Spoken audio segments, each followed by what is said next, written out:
Okay, so most Portlanders are one global brand is the Blazers. A lot of passion. They're on a bit of a winning streak. Ownership change. It's happening now. And what a lot of people don't realize is there's going to be a lot of conversations of public money, whether it's 600 million or something in that ballpark, to either renovate the Moda Center or more blue sky thinking at Lloyd Center and really reimagining all of that and the connectivity to where we are right now in Northeast Portland. What is your preference? And I know it'll be interesting if you give a response that's kind of Switzerland or if you have a preference on one of those two. Yeah, I am Switzerland. I'm indifferent about whether they stay in their current location and renovate or move to the Lloyd Center with a new stadium. But this I will say, I'd like us to do what it will take to have the team be successful and the owner committed to the city, full stop. And, where they go is above my pay grade, but what I want for us is to be powerful enough to come to the table regardless of who the owner is, as, a peer and partner, not again as the object of enlightened self-interest.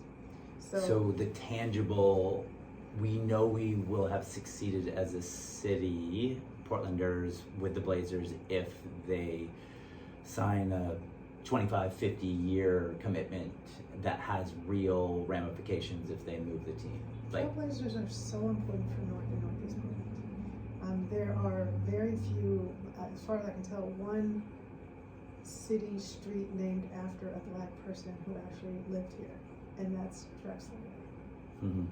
Right? And to have the athletes who come here, who become a part of our community, you saw how important Dame was in 2020 to the community. So we feel like we really want the team to stay, and we want to be a part of the effort to keep them here. With that said, we live in this community, and we want to be partners in transforming it, and not simply be just pushed out of convenience for the team. And I think we could do something really remarkable here. We could do something special.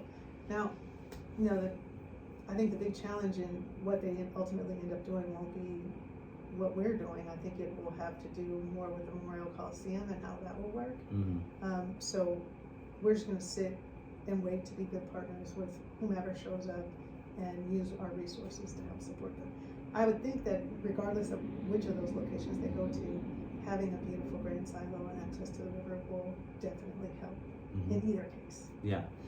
So this question is more, and this last question, but more expansive beyond your 1803 fund hat and more as like someone who loves the state. And I think we have a similar mindset in that no one from the outside is coming to save us. It's up to us to save our city, save our state. We're on the way up. But the question is, where does your heart bleed now, and how specifically do you encourage Portlanders to get involved? And that people can't on the video can't see your really cute little dog just staring you in the face, wagging his tail over there. But yeah, if you can help, we've been through a lot. So what areas it really hits you the hardest, and where can you just say, hey, Portlanders, come with me and join me on this in this area? There are a couple things that come to mind, and they're not going to be what people are excited about. But I'm going to tell you what I think we have to focus on. I think transportation is a big issue. Whether that's freeway expansions or public transportation with TriMet being under pressure, or expanding light rail lines so that we have, transit-oriented development. I don't think people appreciate how much they're influenced by intelligent transportation and transit planning. It's huge. Either people live proximate to work, or they have systems of transport that allow them to do the work. And this is an economy that is driven on labor force participation and income taxes. So I'd say this sounds really dull, but I think we all need to plug into the fights we're having about transportation funding, including the legislative fight that we're having right now about how to fund all the things we want to do. Okay. One. And then two, I actually think the Willamette River is probably the second thing. The other things that make me bleed, I think will get worked out, right? Our form of government. I think we'll figure out how to design for extreme affordability in housing. We have some really cool things happening at the port with multifamily manufactured housing and timber innovation here. I think we're headed in the right direction, and I think we will get there. Okay. So those. So I'm going to agree to disagree on our. To me, it's super clear on what our top two things we need to focus on the most. One, public safety and getting 400 more cops on the street in a partnership approach, and I think we have good leadership for that. And the other is tax reform, just because a ton of small businesses are moving out of Multnomah County. I would say revenue reform broadly. So I agree with that. So no disagreement there. But those things have attention now, and there's a lot of focus on them. Sure. Okay. And I think people are serious about doing that. But the things I feel like they're not focusing on are the transportation issues and how if we don't get it right, our economy is really, really hamstrung, like seriously. And then the other piece is, for me, the Willamette River, there's a Superfund site there.